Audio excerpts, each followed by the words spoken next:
Yesterday, Niue Legislative Assembly announced Niue's budget has been balanced. Premier Toka Talangi today expressed his satisfaction with the introduction of the bills into the House and the discussions that followed to reach an agreement. I'm pleased about the fact that we've now balanced the budget, as I promised. As I indicated to people when we passed the last budget, there was a deficit of $500,000, and I wanted to make sure that, in fact, we re-examined what we were doing, determined whether we could earn some more revenues, determined where we were going to earn that revenue, and bring into the House a balanced budget, and that's essentially what we've done, and I'm very pleased about that. The other thing that I'm pleased about is the fact that people can now see also what we're trying to do with respect to purchase of new residence and office in Wellington, as well as the rationale behind that. I suppose in some respects it was an opportunity that was given to us. The trust fund allowed the distribution of funds to enable us to do that. The house was available in a good area in Wellington. In fact, it's in the middle of the diplomatic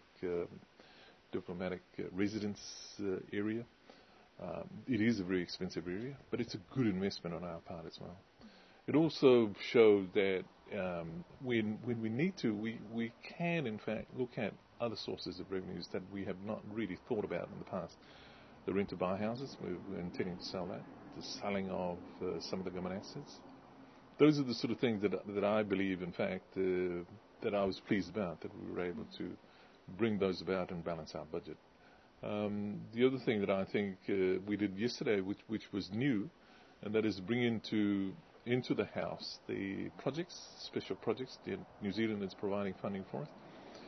My intention at the present moment is to bring more of those projects funded by outside agencies as well as other countries into the House so that the House can debate them as well as review what we've done and determine. The only slight difference between those and the actual recurrent budget is the fact that it's got to be approved by the donor countries as well, and therefore we negotiate those things. It's essentially giving it to the House for their scrutiny as well as for their comments with respect to those projects. But I'm pleased because it shows the principles of good governance, transparency and accountability is being practiced by this government openly and in the House like we did yesterday. The additional funds requested by government for its expenditures of services and operations, and Premier Talangi expanded on its decisions to acquire extra funding. The $5 million of that was basically special projects that New Zealand is funding for training, for health, for education, for asset management and so on. That was equivalent to $5 million. The $3 million or 3 point something million dollars that we used for our recurrent essentially was blown out by the $2.4 million we're using to purchase a property in Wellington for an office and residence. I should explain that the opportunity arose as a consequence of the property being available and our ability to convince the other trustees in the trust fund to allow us to invest funds in a new property of that kind. It also enabled us to save $50,000-$60,000 in terms of rent for the office we're currently renting in Wellington, as well as the maintenance costs that we're using for our property in Wellington at the present time. So I'm pleased. We've managed by doing this to invest as well as save some money for our recurrent budget next year. Now, quite a bit of the debate yesterday is about the $455,000 for professional services. Does that include the Mike Fleming case? Yes, it did. It also included domain name consultants and lawyers, the consultant fees for the air service agreements and so on. So, yes, it included all that. I know that a lot of people wanted to find out exactly what the outcomes were.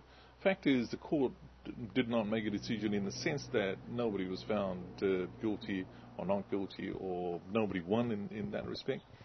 But it also proved the fact that there was really no right or wrong in the sense that some people were trying to say, well, you were wrong. And I must say, no, I stuck to my principles, and therefore I didn't believe in the fact that I was wrong. The outcomes obviously are confidential because it was settled out of court, and there are provisions in there that, in essence, we can't discuss it. They can't, we can't. Therefore, that's what it means. Other matters before the Legislative Assembly yesterday included questions and 3 motions introduced by Commonwealth MP Honourable Terry Cole.